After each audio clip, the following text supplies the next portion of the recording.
Hey everybody, Steve 87th here, bringing you kind of an update and kind of a review video on what I've been doing lately.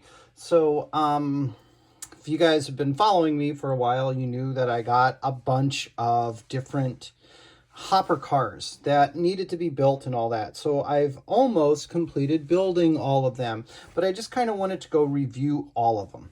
Okay, and this is going to kind of make up a unit train. There's a bunch of stuff that still needs to be done. These cars here still need to have some tags put on them, and then they need to be weathered and all kinds of different things. But I wanted to kind of show you the differences in the cars that I got based on the cost and things like that. So we're going to start from the bottom and work our way up.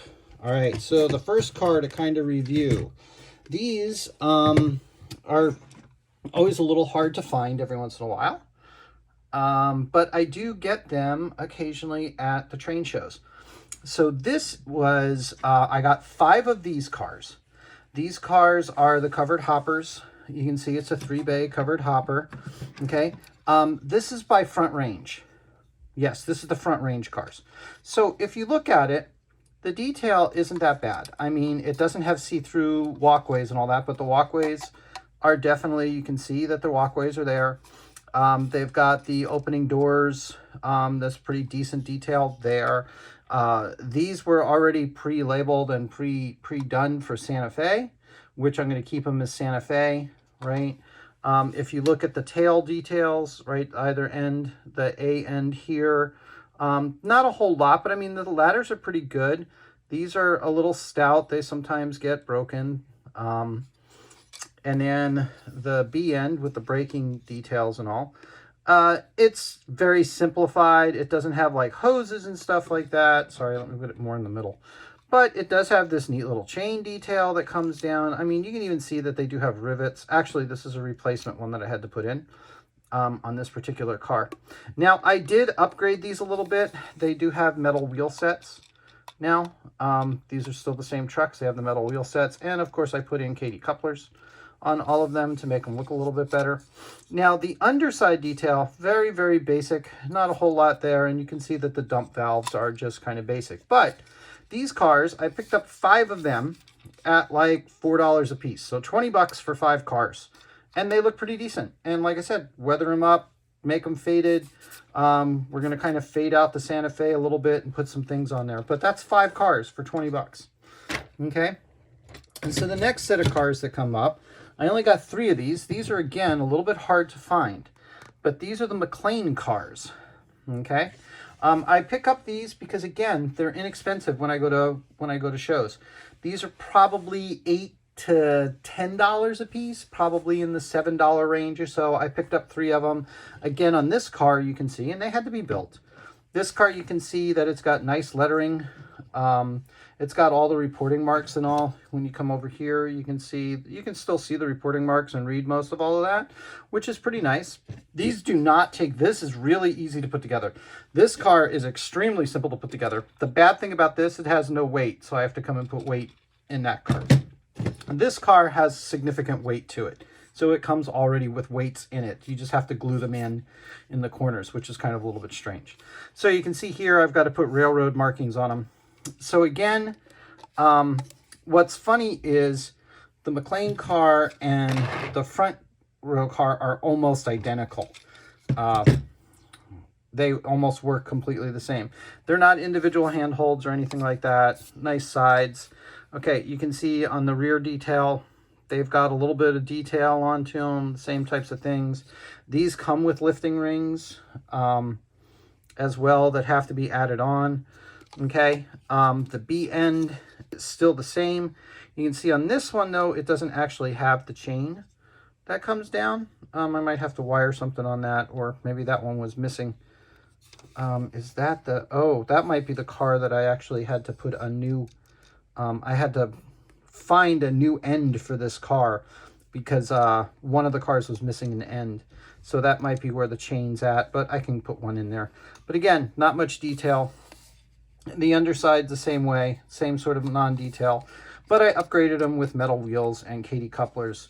So again, I got like 3 of these. I was able to find about 3 of them for about $5. Or I think 3 of them, I think I paid less than $20 for the 3 of them. So that's 3 more cars. So now we're up to 8 car unit train. Now the next thing we have is Accurail. So these are undecorated Accurails that actually have to be put together. So they're kits. They're a bit nicer. So I think when I bought these from Midwest Model Railroad, they were, I want to say they were under $15 a piece, somewhere in that range. They were on a pretty good sale. But over here you can see, again, the same sort of decking. The top is a little bit more improved. It has more of a single layer. It has a little bit more detail on the tops with their tie downs and things like that. The rails are pretty good. Again, when you look at the B end, there's not a lot of detail here. Oh, it's one thing I'm missing on this I didn't realize. Well, it doesn't have the car numbers, but then again, it shouldn't because I have to put those on. So that's not bad. You come over here to the B end. Again, they did a little bit more. They put in some molded details down there for the braking systems. You still have to put in the back rails. You can see here it's got the chain portion again, but not a whole lot. And then underneath, a little bit better. Not a whole lot, but a little bit better. So instead of just having a door that doesn't do anything, it actually has dropping doors that looks like it has the slides on it to drop it. Again, upgraded. I think they came with plastic wheels. I'm not too sure. Of course, they came with Accurail couplers, which I got rid of those. So again, these were 15. I got like 6 of these. So that makes for like 13 now. 5, 11, 14. So that's 14 cars in total in this unit train. And then lastly, I was out at some train shows and I was able to pick up some Prototype 2000 cars. So now I was really surprised because this is lifelike. They're older cars, right? They're still on the rails and all that.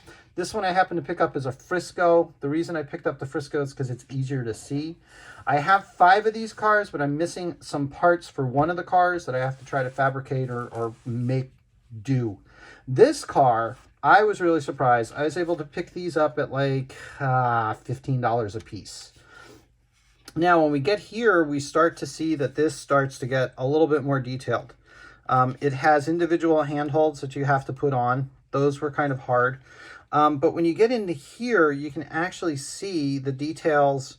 They actually have the flip levers that are on here. Sorry, I keep trying to...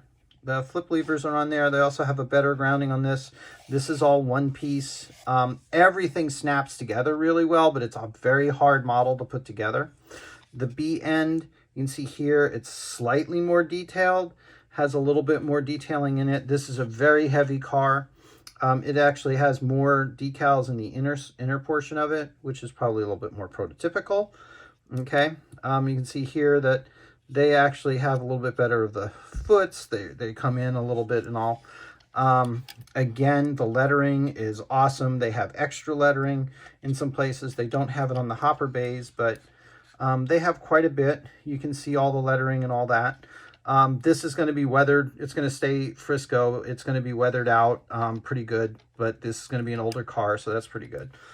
So now when we get over to the B end, Now, this is where we start to get into the difference. Even though it's 20 bucks, right, you can see in here that it has the plumbing. Sorry, it has the plumbing pipes in there for the braking system and all that. It's much more detailed. It also has the pinion rod and so forth for the brake handles and all. So this is a bit more. It's got the nice step there and all that kind of stuff. So you can see this is a much upgraded item. But again, this is a Proto2000. This is an older car, which, you know, sometimes that's not too bad. So you can see here, this is the rib side. So it's kind of really nicely done. When we get down here, of course, I upgraded the wheel. No, I didn't have to upgrade the wheels. The wheels came as metal wheels. You can see some of them are a little bit dirty. They need to be cleaned some. Upgraded the couplers, though. Also, you can tell here that this is all fastened in with fasteners. This was more of a push type, as well as the other ones were all push type. They were not screwed in. So it makes it a little bit more difficult to get to the couplers. But the detail on the bottom, okay, you can see here, you actually have some of the release mechanisms and the braking systems. You've got the brake line that runs all the way through here up into both ends. The lines actually feed out to the sides, which is really nice. And you've got detail underneath here.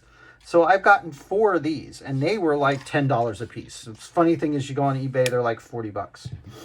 So with that, I have a nice unit train that comes out to be, excuse me, 9, 12, 18 units long. So for an HO scale, an 18 unit long train is pretty nice. So this, and the funny thing is that the way these all work too, it's very sophisticated to work. These are a little bit harder, but they're easy to do. The Accurail are fairly easy to do. The Proto2000s are a little bit more advanced. They have a lot of small parts. All of these hoses and lines and things like that you have to attach. And then these 2 cars, which don't look bad, right? You paint those all up, put them in the middle of a train, nobody's going to know about it. But anyway, I'm just trying to give you guys some tips and ways to make a long unit train a little bit better. So anyway, thanks for watching. Again, this is one of the projects I've been doing, is building an entire container, a covered hopper unit train. Okay.